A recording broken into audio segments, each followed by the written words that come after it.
10 ஆண்டுகளுக்கு மேலாக வீரவாண்டி பகுதியில் பெப்சி ஹோட்டல் என்ற நிறுவனத்தை நடத்தி வருகிற ஹோட்டலினுடைய உரிமையாளர் நான்.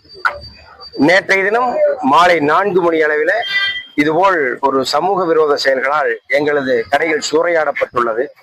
இதை சரிபடுத்த வேண்டும். இதுபோல் சமூக விரோதிகளால் எங்களது ஹோட்டல் நிறுவனங்கள் எல்லாம் பாதிக்கப்படுகிறது.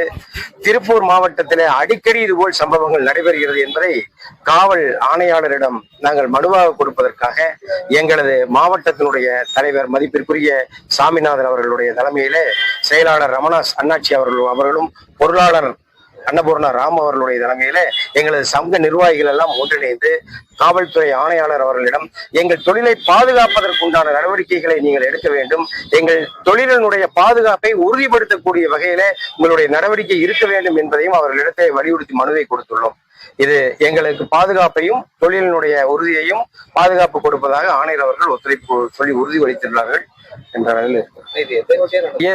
இதுபோல் சம்பவங்கள் 10 ஆண்டுகளுக்கு மேலாக நாங்கள் தொழில் செய்து வருகிறோம். இதுபோல் சம்பவங்கள் இதுவரை நடந்ததில்லை. இது புதுமையாக இருக்கிறது.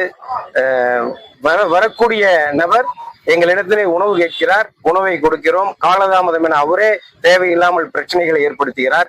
சம்பவம் நடைபெறும் பொழுது அந்த குடும்பத்துடன் குழந்தை உட்பட உணவருந்தி கொண்டிருந்தார்கள். குழந்தை உணவருந்தி இருக்கக்கூடிய அந்த சேரை எடுத்து அந்த சமூக விரோத செயலிலே தூக்கி அடிக்கக்கூடிய செய்தியாக நிகழ்வுகள் நடந்திருக்கிறது. காசாளரை மண்டை உடைத்து மண்டையில் பெரிய காயம் ஏற்பட்டுள்ளது. கன்னங்களில் எல்லாம் பலத்த காயங்கள். அரசு மருத்துவமனையில அவர் பாதிக்கப்பட்டு அரசு மருத்துவமனையிலே அனுமதிப்பட்டுள்ளார்.